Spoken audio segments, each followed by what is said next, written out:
Hello and welcome. Chris from Missouri here, bringing you another video about vintage baseball cards. In this video, I'm going to show you a few cards, but I'm bringing you episode number 4 of Just a Little Bit Outside. And for those of you that have not seen it, it's basically a list that I put together of the top 5 players at each position that's not in the Hall of Fame, what I think is the top 5. I also mixed that in maybe with a rookie card of somebody that's not in the top 5, not one of the top 5 players at his position, but maybe have a maybe have a great story to tell or something. But today I feel lucky that I get to remove 2 players off this list. See, this is a list of players not in the Hall of Fame. And just recently, the Heirs Committee of the Classic era voted on 8 different players. It was narrowed down to 8 different players for them to vote on. And they voted 2 in the Hall of Fame. And so I get to take 2 cards from my list because these 2 players made the Hall of Fame. First, I want to show you Dick Allen. Now here's my Dick Allen rookie card. I've shown it once because I wanted to show it before he got in. I thought he was going to get in. And then I believe he deserves to be in the Hall of Fame. And the other card that I get to show you is Dave Parker. And I want to congratulate those 2 players for making it into the Hall of Fame. I wish Dick Allen was around here. I wish Dick Allen was around to be able to recognize and be able to give a speech. But I'm anxious to hear what Dave Parker has to say on his election speech, and that'll be sometime in July. So I'm removing them from the list, and this list is going to keep changing over the years because some are going to be added to it. Some hopefully will be taken off. And maybe some won't be taken off. They'll just be surpassed. But today, I'm going to talk to you about 3 players. 2 of them are on my list of Just a Little Bit Outside. And then I'm going to tell you about one that I had somebody comment on. He commented on my last video and asked if I would talk about this player.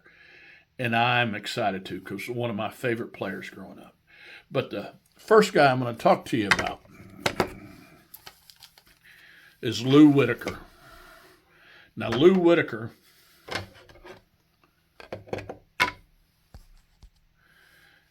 if you notice, that's a 1978 Topps Lou Whitaker rookie card. Now, he's on there with 3 other players. But I believe wholeheartedly that Lou Whitaker belongs in the Hall of Fame. He is on my list. Matter of fact, he is the top second baseman on my list. And let me tell you a little bit about him first. He has a 75.1 WAR, which is higher than his partner Alan Trammell. He played second base for the Detroit Tigers side by side with Alan Trammell and formed one of the longest active double play combos in baseball. They were there for the longest time. He got 2,369 hits, which is one of the, a lot of hits for a second baseman. Had 244 home runs, same thing, a lot of home runs for a second baseman. And he had over 1,000 RBIs. Again, a lot for a second baseman. Lou Whitaker was Rookie of the Year. He was a 5-time All-Star, and he was a 4-time Silver Slugger, and he won the Golden Glove 3 times. And that Golden Glove was hard to come by because at that time Frank White was playing in the league almost the same exact time period as Lou Whitaker, and Frank White was hard to beat as a Golden Glover.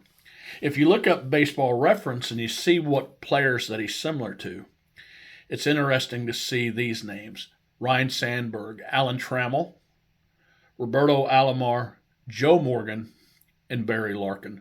All those are middle infielders. All of those are well deserved to be in the Hall of Fame.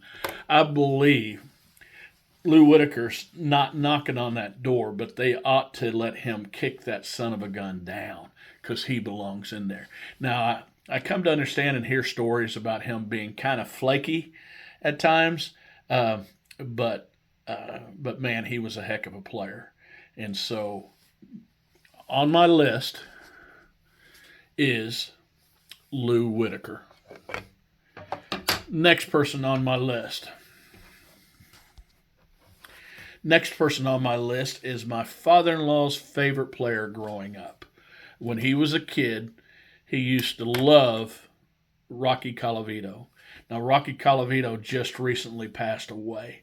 And for some reason, Rocky Colavito was not on the list more than like two years or something. He only got voted on. I don't think he's really ever had a push to be in the Hall of Fame, but he's one of those guys that had a relatively short career to not meet some goals, some of the standards that Hall of Famers get in by. His WAR was 44.9. There's people in the Hall of Fame with a lower WAR. He had 374 home runs, which is a lot of home runs, but not typically by home run hitters of that are power hitters, and that's what they're known for, to be in the Hall of Fame. And he had 1,159 RBI. Now, he was runner-up Rookie of the Year to Lou Aparicio, I think. He was a 9-time All-Star, but that's kind of when he had, I think, 2 of those seasons he was on 2 All-Star teams. That's when they had 2 All-Stars games throughout the summer.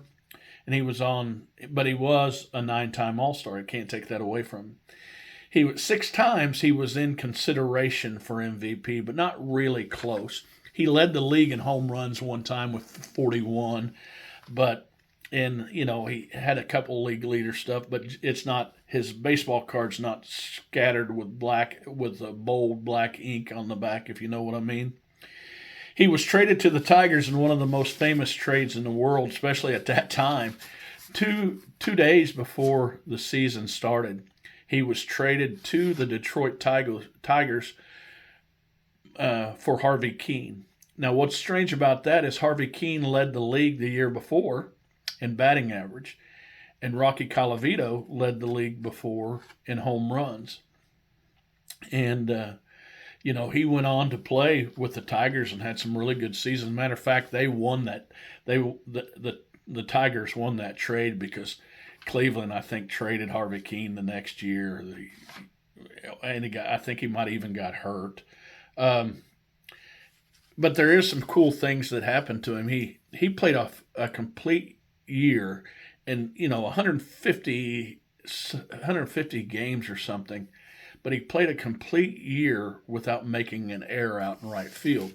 Now, I wouldn't consider him the greatest defensive player. He didn't win a Gold Glove or that kind of stuff. But I mean, he had a strong arm. He had a cannon for an arm. So I don't want to take that away from him. I'm gonna back that back up. He was a good outfielder. I mean, he was known for his throws.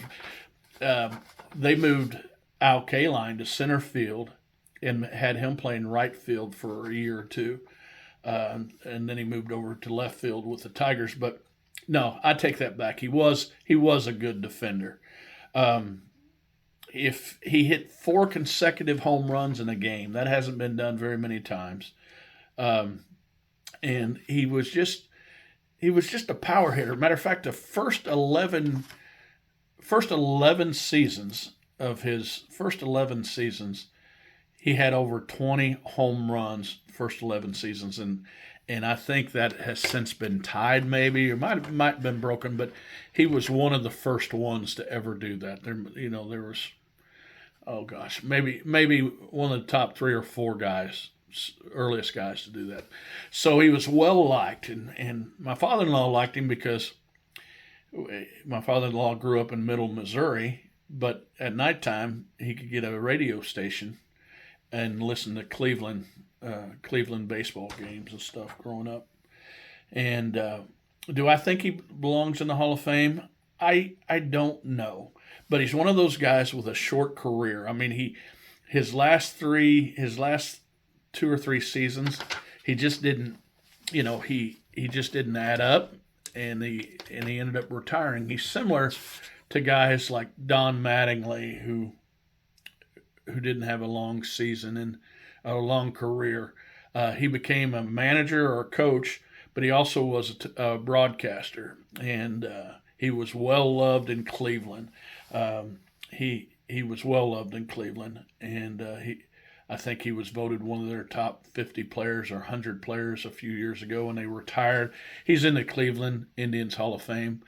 I don't know if he's worthy enough to be in the Hall of Fame, but you guys leave some comments and tell me what you think about Rocky Colavito. And forget that part that I said that he wasn't a very good outfielder, because I was wrong. And the last person I want to talk about is a person that doesn't belong in the Hall of Fame, probably. But man, he could hit.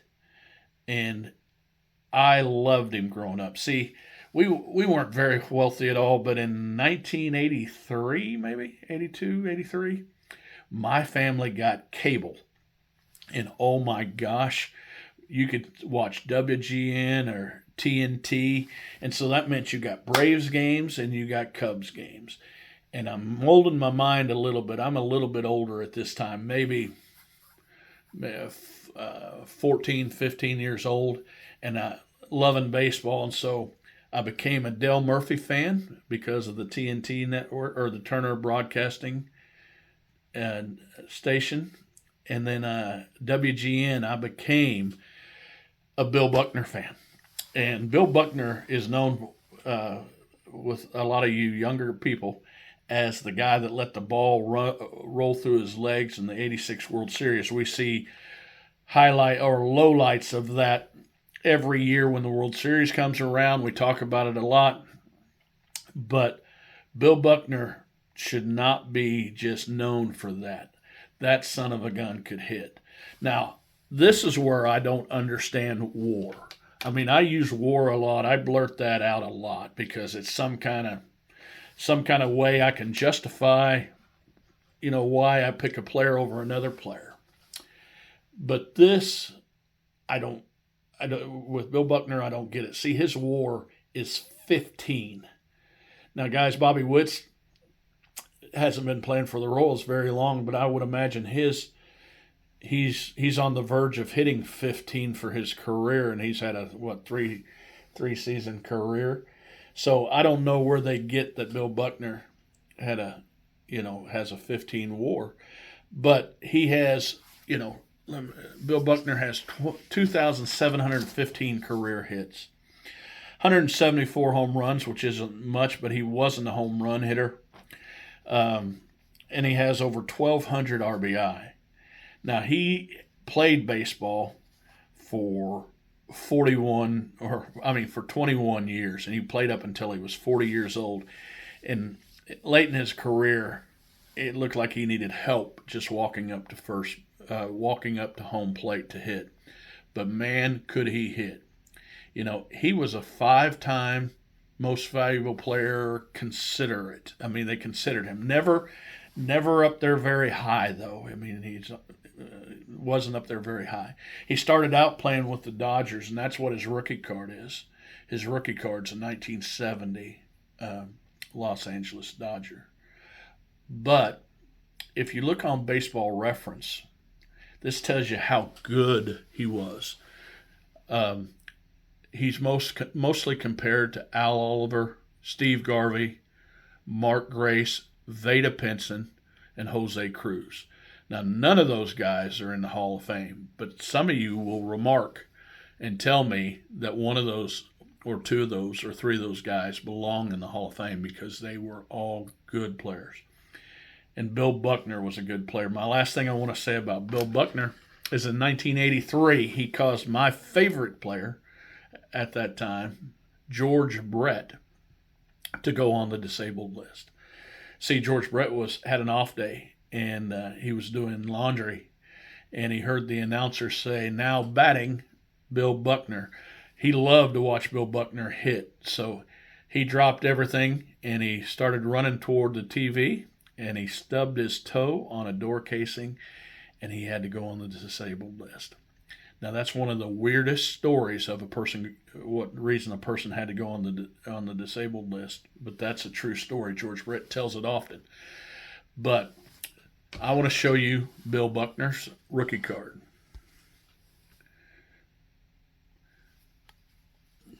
It's 1970, and he shares it with Jack Jenkins. Now, Bill Buckner, in my mind, was a great player. Will he get in the Hall of Fame? No. Will he be remembered for a long time? Yes. Will he be remembered for the right things? No. Now I love doing this. This like I say, this was the 4th episode of Just a Little Bit Outside. And tune in on every Thursday, because I'm going to try to bring you one of these until I run out of rookie cards to show you. And remember, guys, this is just a hobby. Collect what you like.